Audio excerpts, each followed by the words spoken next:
Welcome to Agents Growth Academy. I am your headmaster, Jim Schubert, and I am unbelievably blessed to be joined by my guest today, Scott Anderson. Say hi, Scott. Hi, how are you? Glad to be Good. here. Scott is going to share with us today something that especially you agency owners out there, but certainly any agent who is maybe going a little bit too far in the work that they're trying to cram in every day. Scott is going to share with us, get this, the blessings of burnout. We'll dig into that in a second. Speaking of burnout, we were kind of burning out in our agency when we were down a personal lines account manager recently, and we had a ton of processing work that needed to be done. Now, our personal lines account managers traditionally had done processing until we met our newest AGA partner, Marblebox. These guys are amazing. I know Ani, the owner, personally. He is a fantastic guy. He's built an amazing organization over the last 20 years. It's basically our virtual insurance processing team now. So these folks came in, and it's essentially outsourced work to handle the tasks that you and your higher paid licensed agents who have much better qualifications to deal with things like, I don't know, client service, providing value to our clients instead of processing and tasks like that. So our first Marblebox employee in the first 30 days, the first month, they handled 560 tasks. That is a ton of work taken off of our higher valued SSI family members. So go check them out, marblebox.com. You will not be disappointed. As a kind of added bonus, one of the things that they do is for every Marblebox employee that you get, there's another person that's watching everything that they're doing, and it's basically a double check system. So E&O, yes, this is an E&O reducer big time. So go check it out, marblebox.com. Folks, I'm excited to welcome Scott Anderson. He is a serial entrepreneur. I can completely understand that and get behind that. He has launched 9 companies and sold 6 of them.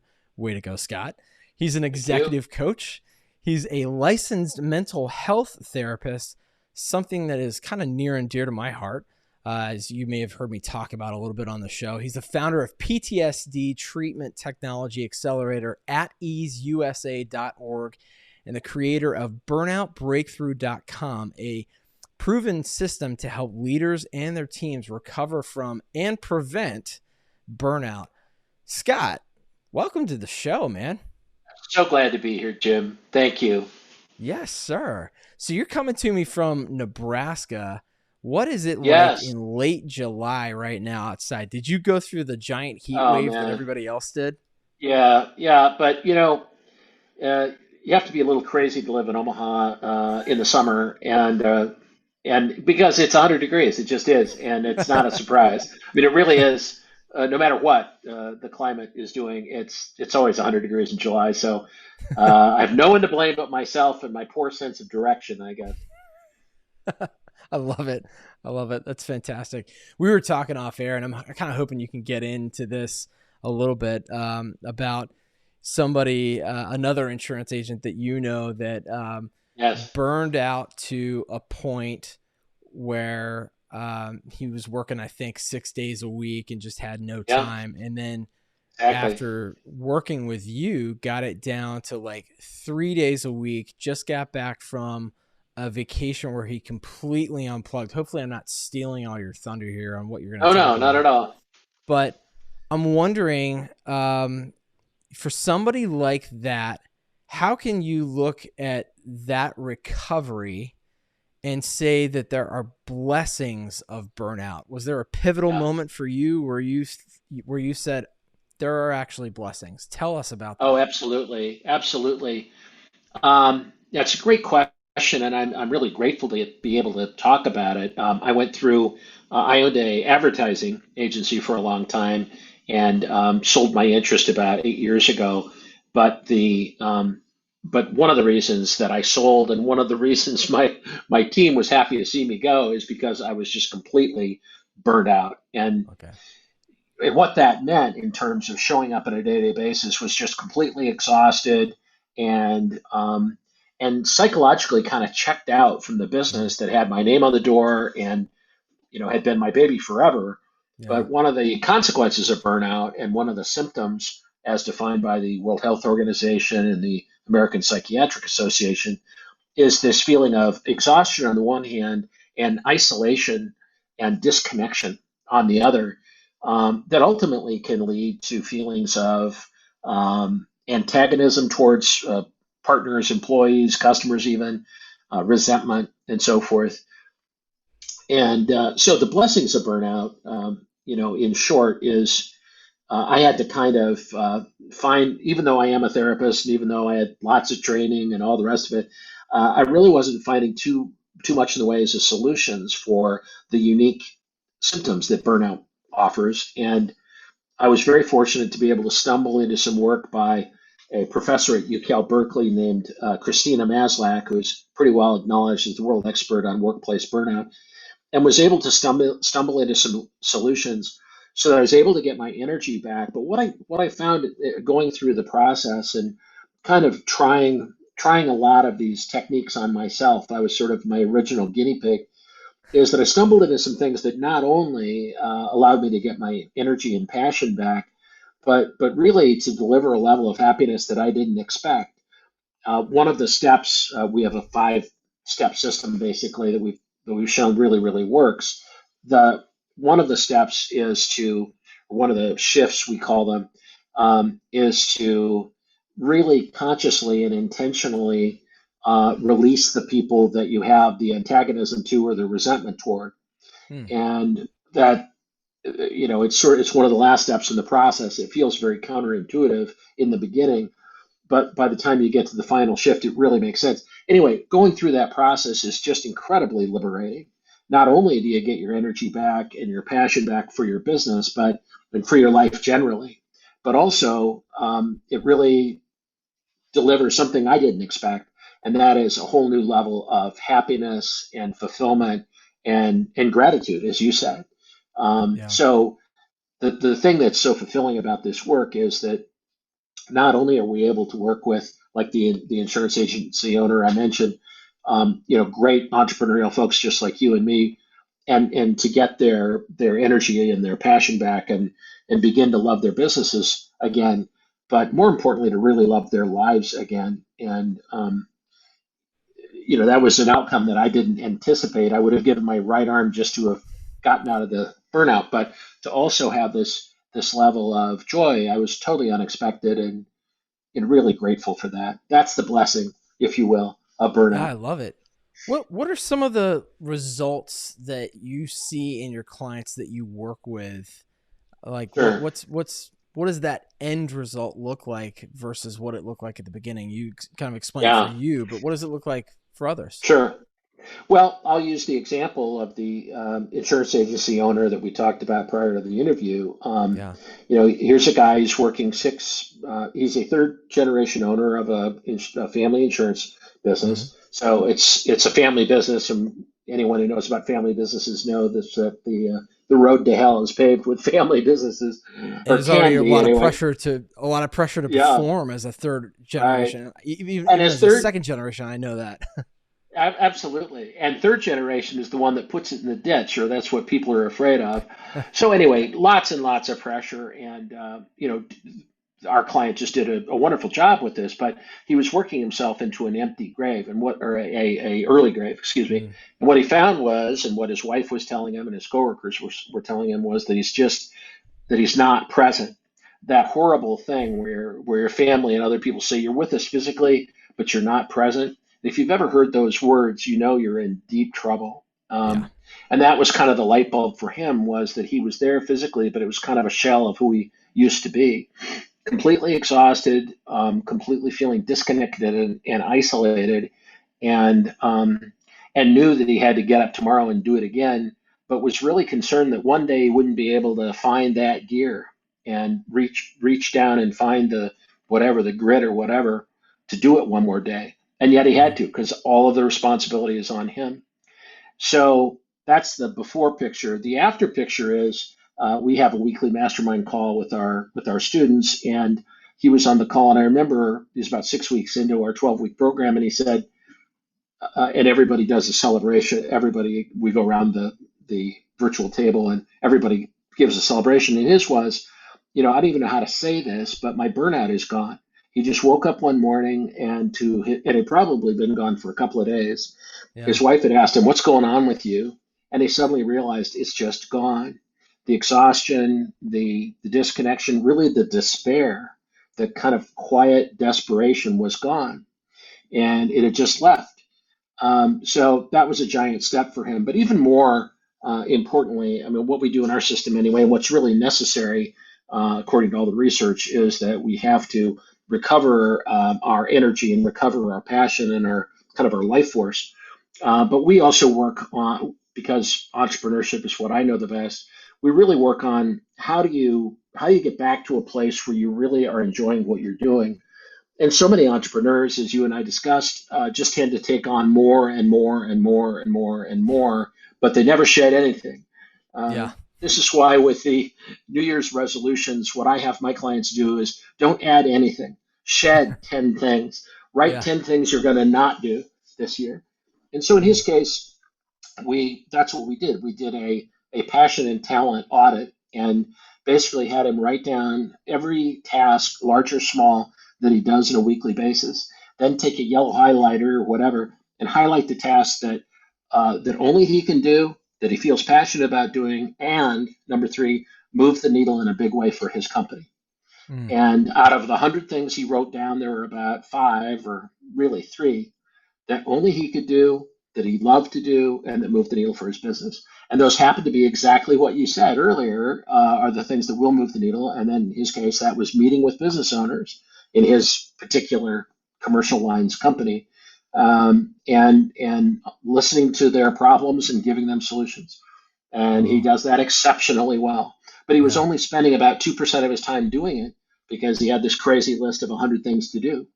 Wow. So now he works 3.5 days a week. He takes Wednesdays off to ride 60 miles or 60 kilometers, maybe miles, I don't know, on his bike. He's a big biker. He takes Fridays off to be with his family, but he's accomplishing, in terms of measurable impact, he's accomplishing 10 times more than he used to, working 6 days a week in 3.5 days, and he enjoys it. There, I mean, he loves his life again. He loves his business again, and he's present for his family. So I think he would say that there are absolutely blessings in burnout. I don't wish it on anybody, but Sure. there is a way to come out the other side that really is pretty miraculous.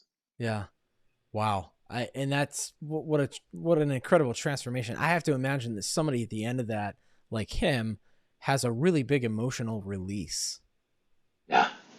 Yeah. He was, it's so interesting you should say that. And, when he was talking about on this mastermind call, we had maybe 10 entrepreneurs on a Zoom call. And he said, the burnout is just gone. I think it caught everybody right in their kind of their heart and in their throat. There was just sort of this pause of, oh my God, I mean, it's really true. The burnout is gone. There are other people on the call that had been with the program far longer and had that experience, but there are other people who were in the just beginning, and it really it's something. It's really, even for him, it was like, wow, what did I just say? Yeah. So there are definitely blessings in it for sure. Yeah. Wow. Have you noticed since the pandemic swept the world that burnout feels different than it Hmm. used to? And even Yeah. you know, post COVID, God willing? Yeah, right. That's a great question.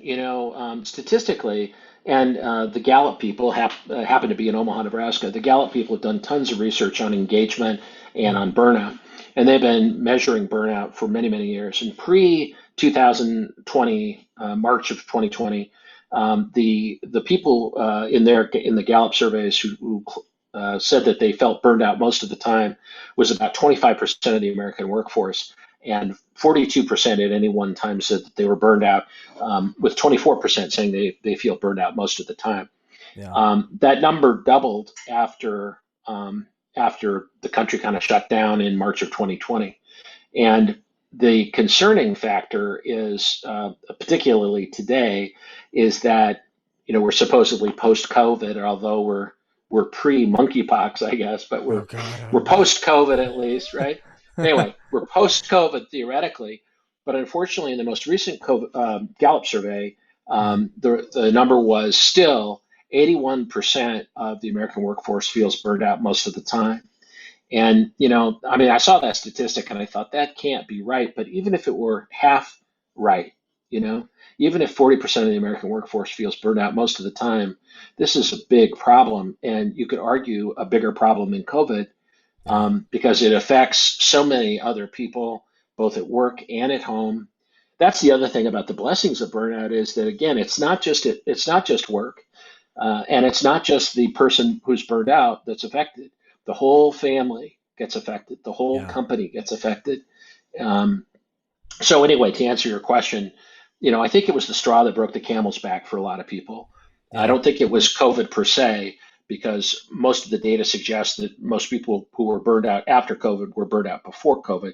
But yeah. that was the straw that broke the camel's back. Absolutely. Yeah, and I think our European counterparts, as one example, if you compare them to, the average worker in the U.S., even pre-COVID, Yes. I think everybody kind of understands that Yeah. Americans work way too hard, right? In Yeah. general, so Yeah. it's yeah, it's an epidemic for sure, in its own right. What are some things you listed the list as being one Sure. way to kind of list out how are other or what are some other ways that Sure. people, if they find themselves currently, if they're listening to this and they're saying, okay, yeah, I am definitely fitting into that category of being burned out, Right. what are some things that they can do right now to You start to bet. right the ship? Absolutely. Great question. So, one of the things that I'll do is, I'll send you a link to an online burnout assessment Awesome. We'll that, put that in the show notes too, for sure. yeah, Thank you. it's a really good way to, first of all, understand what the technical symptoms of burnout are, and then to see to what degree you have or don't have them. Hmm. The steps that we found, the shifts that I talked about, are kind of these. The first one is to realize that burnout is a bona fide, mental health and physical disorder. It Yeah. affects your mind, body, and spirit.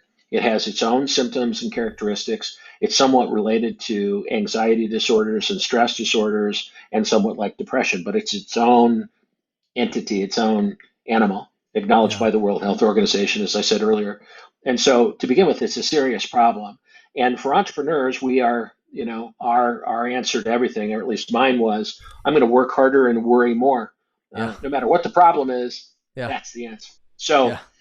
but unfortunately, equipped with those two coping devices, you know, then we go from 6 days a week to 7 days a week. But when you hit 7 days a week, you're kind of out of answers, Right. There's no more days. There's only so many So hours too. that's right, no matter how we Yeah. do it. So then we try multitasking and go truly crazy. But um, so the first thing is just to know, some basic information, to know how serious it is, to know that Mhm. it won't go away on its own. Yeah. A week's vacation, or we've worked with people that took a 6 month sabbatical, won't touch it if that's all you do. Unfortunately, there are some evidence-based solutions, but just a good night's sleep or a week's vacation or whatever, unfortunately, won't touch it, even a 6 month Hmm. sabbatical. So the Really? second thing is, Wow. yeah, unfortunately, I've worked with people, Why? several Why people is who, that? Do you think? well, because it's an inside job. It's not an outside job. We've seen people who have sold their companies, changed jobs, Hmm. gotten divorced and remarried, all in an attempt to make this go away. But it's not an outside problem. I mean, if you're working in a truly toxic workforce where Hmm. there is injustice being done, or a Yeah. predatory work environment, or a predatory boss, then you should Sure. run away screaming. Yeah. Absolutely. And I'm not Yeah. saying that that's the case. But what we find with 95% of the people that we work with, and it's hard to kind of say this or hear this, but burnout is really self-inflicted, Mm. and it's a really hard thing to get your arms around. But especially for entrepreneurs who are high achievers, whose knobs are basically work harder and worry more, are perfectionists who have bad boundaries or no boundaries, who don't know how to say no. Yeah. We really, burnout is self-inflicted. And that's the good news, because if we had to wait for your coworkers to shape up or your business partners to shape up, they're not gonna. So Right. Right. the good news is that we can decide that we want to recover from burnout, and it Yeah. is an inside job. Yeah. So one of the main points, and this comes from the mountains of research that have been done about it, is that what we tend to do as Americans is we say, well, I'll relax at the end of the day or the end of the week or over the weekend or on vacation or whatever. And unfortunately, that's not how stress works in the human body. Yeah. All of the science says that what we need to do is to release stress multiple times a day during the day. Mm. Are you familiar with the Pomodoro method? You No. ever heard of that? No. So an Italian Sounds like a engineer came tasty up with, pasta though. yeah, an Italian engineer whose name I forget came up with this idea. And Pomodoro is Italian for tomato, but it's basically a pasta timer. It's a little plastic tomato that you twist, and that's how you time pasta. Anyway, he used this pasta timer to create this strategy of you work for 25 minutes according to the timer, and when the bell goes off, you stop and you work 25 minutes every 30 minutes. But for 5 minutes at the end, you intentionally relax and really let the stress go. And Wow. there are some very specific exercises, even for people who can't meditate or who hate the idea of mindfulness, but where it is really possible and necessary to completely drop the rock of tension and stress completely for a few minutes. And what the research says is that really works. It's very much like the Olympic athlete who understands that you've got to train hard and stress the muscles, but almost as important, if not more, is the recovery period that Mm. allows the micro tears in the muscles to turn Yeah. into muscle. Muscle. If you Yeah. don't, if you don't have these recovery periods, then you're going to tear muscle. And it's very much like that psychologically. But what we think is a good idea is we run a marathon all day long, or we sprint more like it all day long. And then we think, well, we'll recover on Friday, or maybe next week, or next month, or when we go on vacation. And just like our muscles, our minds, bodies, and spirits need regular recovery periods throughout the day. Yeah. I love that. I just wrote that down and I am like so ready to put that in practice. I've been trying to, and I know this is a terrible word. I hate the word try, but I have wanted to be more intentional about making time for meditation at some point during the day. This is something a good friend of Yes, mine, Tommy Breedlove, taught me about. Do you know Tommy? He wrote the book I know the name. Legendary. Yeah. Yes. Oh, Uh, yeah, yeah, Wall sure. Street best seller. Yeah. Wall Street Times bestseller. Legendary. Fantastic guy. He's been on the podcast, but yeah, talk about meditation as a way. And I hear you when you say a lot of people don't want to make the time for that. I mean, I'm a classic case of Sure, that. sure. But I could get behind 5 minutes if I have a timer system. So I love that. Absolutely. Yeah. The first thing that we give all of our students in the Burnout Breakthrough Program is a very, very simple technique that takes 5 seconds to do. But Mm, the key to it is, and it's intentionally short so that you'll do it frequently. yeah. And so it'll get under the radar that most entrepreneurs have about, I don't have time to meditate, or my mind is too busy to meditate, or whatever the bias is. This 5 second technique, though, when practiced throughout the day, is incredibly effective. And the key to it, though, is to make sure that there are intentional recovery periods throughout the day. Yeah. And that will work in a way that a week's vacation will not work, Yeah. um, or a You're saying sabbatical, five or seconds. You mean 5 minutes, right? 5 seconds. 5 seconds. Five seconds. Yep. At, And at the end of yeah, 25 minutes, just 5 seconds? yeah, no, you can. I mean, it'd be better for you to take 5 minutes, Yeah. absolutely. Yeah. But the technique that we give our students, the very first thing that we give them is the key is to notice when you're feeling stressed, Yeah. overwhelmed, or disturbed. The number one key is to notice it and be aware of it. The problem with most of us is that we have gotten so used to being stressed out that we don't even notice it anymore. It's the water we swim in every day. Yeah. So one of the keys Mm. is just to get is to and we teach how to do this, but to get back in touch with your mind and your body and see when you're stressed out. Yeah. notice when you're stressed out. And Yeah. when you are, practice this 5 second technique. Now we do promote the Pomodoro method of 25-minute sprints followed by 5 minutes of intentional relaxation. But we use this technique, this 5 second technique, and we ask people to use it from the very beginning of our program. It's astonishingly Wow. effective for such a tiny technique. One of the things about being burned out, of course, is that you're burned out. And so if somebody said, "Hey, let's run a marathon on your first day of burnout recovery," you'd say, "Yeah, I don't think so." So, so the skills that we teach are intentionally tiny, so that it's possible in the very beginning for burnout people to be able to do them, Yeah. and not have unrealistic expectations. But Baby fortunately, this steps. is really powerful. Yeah, exactly. Yeah. Yeah. I love it. Yes. And it sounds very powerful, especially if you're talking about, eventually getting to a point where, as an entrepreneur, as a business owner or an agency owner, if you can get to the point where you're working 3.5 days a week and Yeah, being present, and that was exactly. one word I wrote down that you said, that's one thing Tommy talks about a lot, is just being present with Yeah. people. It's the That's, hardest thing in the world, and it especially is for because of entrepreneurs. these things. Oh, yeah, Yeah. exactly. I was walking my dog the other day, was finally cool enough to do that. And I was thinking, what does my dog see as we walk around the neighborhood? And my guess is that she, in her case, just sees what's really going on, sees the trees, sees the buildings, sees the squirrels or whatever. But what I do, and what most of us do, is I've got all this mind chatter going all the Mhm. time, and I'm constantly kind of judging and appraising and evaluating everything I see. So I Yeah. tried for a moment, just for a few moments, to be like my English bulldog Phyllis and just see the world the way it really is, without any judgment, without any reaction, without any critique. And it was a very hard thing to do. Yeah. Check it out sometime, to just be outside and just watch and notice and see how long it takes before your mind says, "I don't know if I like those trees. I wonder what kind of tree that is. Yeah. Should the tree have been planted there? I wonder who planted that tree," and so on and so on. Right. Yeah.